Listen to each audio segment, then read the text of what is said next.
आज नई दिल्ली स्थित क्लेरिजस होटल में एक साहित्यिक समारोह के अंतर्गत सुप्रसिद्ध लेखक विकास कपूर द्वारा रचित चर्चित ग्रंथ कैकेयी श्रीराम वनवास केवल 14 वर्षियों का औपचारिक लोकार्पण बिहार के महामहिम राज्यपाल जनाब आरिफ मोहम्मद खान के करकमलों द्वारा संपन्न हुआ। यह ग्रंथ लेखक की 2 दशकों से अधिक की साधना, शोध, चिंतन का परिणाम है, जो रामायण की बहुचर्चित परंतु सार्वत्रिक उपेक्षित पात्र कैकेयी अम्बा के केंद्र में रखते हुए एक न्याय संगत, आध्यात्मिक और दार्शनिक विमर्श को जन्म देता है।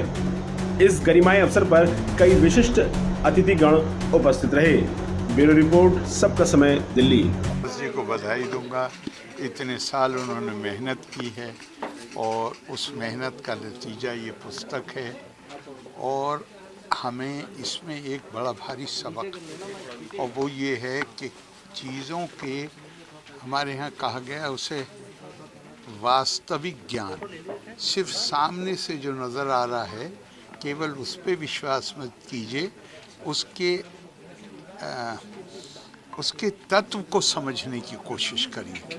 तो और भारत में हमेशा हमारी ज्ञान की परंपरा है, हमारे यहाँ विभिन्न दृष्टिकोणों को प्रोत्साहन मिला है और मैं समझता हूँ कि ये बहुत ही एक बौद्धिक स्तर पे एक बहुत ही अच्छा काम किया है। बधाई देता हूँ और मुझे उम्मीद है कि ये पुस्तक बहुत लोकप्रिय होगी। कभी कभी परमात्मा आपसे ऐसे काम करवाता है जब जिंदगी बदल जाती है।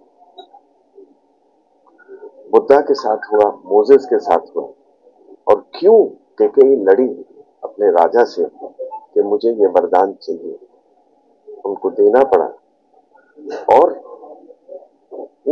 उसको पता नहीं, कैकेयी को नहीं पता कि उसने क्या बोला।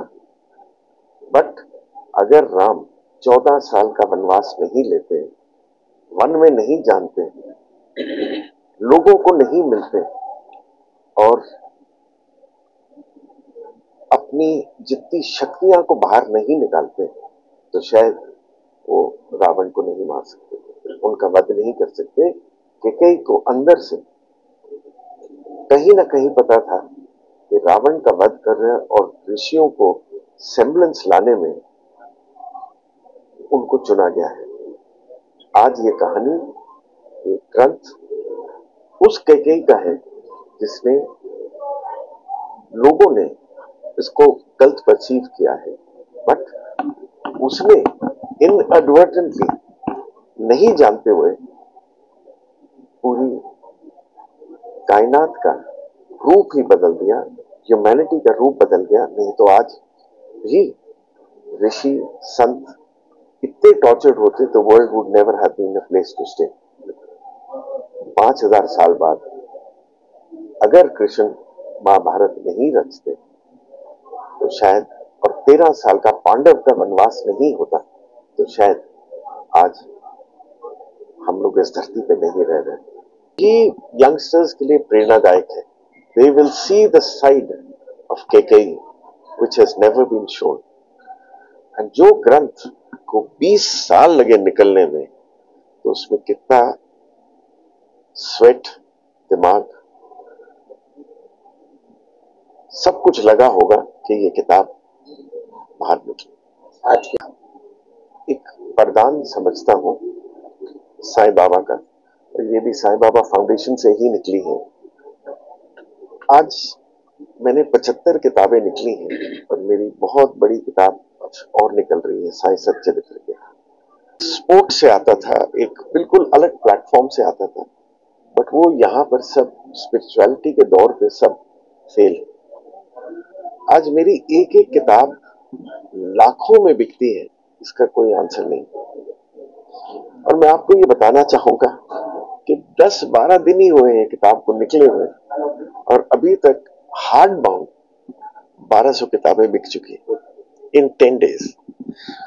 और आज के जमाने में जहां पर पीस की इतनी जरूरत है, एक ऐसा ग्रंथ निकलना जो लोगों का माइंड चेंज कर दे, ये एक अद्भुत संयोग है कि इसी दिल्ली शहर में ईस्ट ऑफ कैलाश में 13 सितंबर 2003 को एक रात मैं अपने दोस्त के घर में सो रहा था और मुझे मेरे आराध्य बजरंगबली ने एक आदेश दिया कि आप कैकेयी माता के विरह को, वेदना को रेखांकित करिए।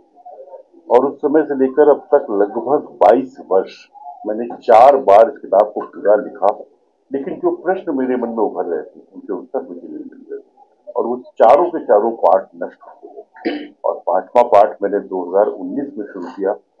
बजरंगबली की कृपा से उन सारे प्रश्नों का उत्तर मैं इस पुस्तक से दे पाया, जो मुझे कम से कम पिछले 2 दशकों से उत्तेजित कर रहे थे, उद्विग्न कर रहे थे और परेशान कर रहे थे। बजरंग की जो युवा पीढ़ी है उसके लिए मुझे लगता है कि कैकेयी श्री राम वनवास 14 वर्ष क्यों सबसे ज्यादा आवश्यक होता है, क्योंकि एक स्त्री का निस्वार्थ त्याग, अगर महादेव विषपान करते हैं और पूरी सृष्टि की रक्षा करते हैं, समुद्र मंथन से निकले हलाहल विष को पीकर, तो कैकेयी भी एक विषपान करती है।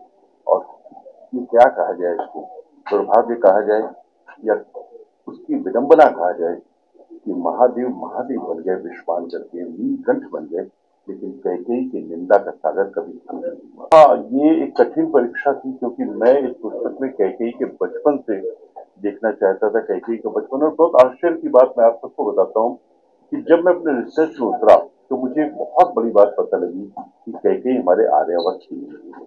उनका जन्म हिमालय के उस पार, आज का जो तजाकिस्तान है, वहां पर भी चक्षुरुंधी बहती है, वहां पर भी कैकेयी प्रदेश आज भी आप विश्व के मैप में देख सकते हैं।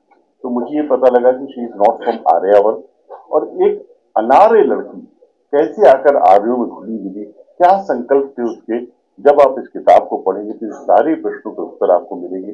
कि बुक जो रिलीज़ हो रहे हैं, हमारे जनरेशन और आगे आने वाले जनरेशन को एक डिस्कनेक्ट है, और हमें हमारा संस्कार और हमारा जो पुराने ज़माने और पुरानों के चीज़ समझ आने के लिए ऐसे बुक्स बहुत ज़रूरत है।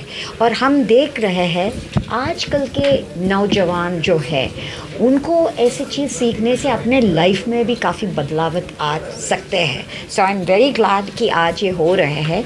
और वैसे ही साईं बाबा फाउंडेशन इतना अच्छा काम और भी कर रहे हैं, जो दुनिया में आज इतना ज़्यादा झगड़ा, लड़ाई, युद्ध होने के बावजूद ये कर रहे हैं साईं बाबा पीस अवार्ड्स। और इसमें जो है दुनिया के सबसे ज़्यादा जो शांति के लिए कर आगे आके उनका जो केवल प्रयत्न से शांति हो जाए, ये चीज़ के लिए हो रहे हैं Sai Baba peace awards. And I am very glad कि इन बुक के माध्यम से द्वारा से शांति का एक प्रतिज्ञा होगा साईं बाबा पीस अवार्ड्स, जो आज इधर पे अनाउंस हो जाएंगे।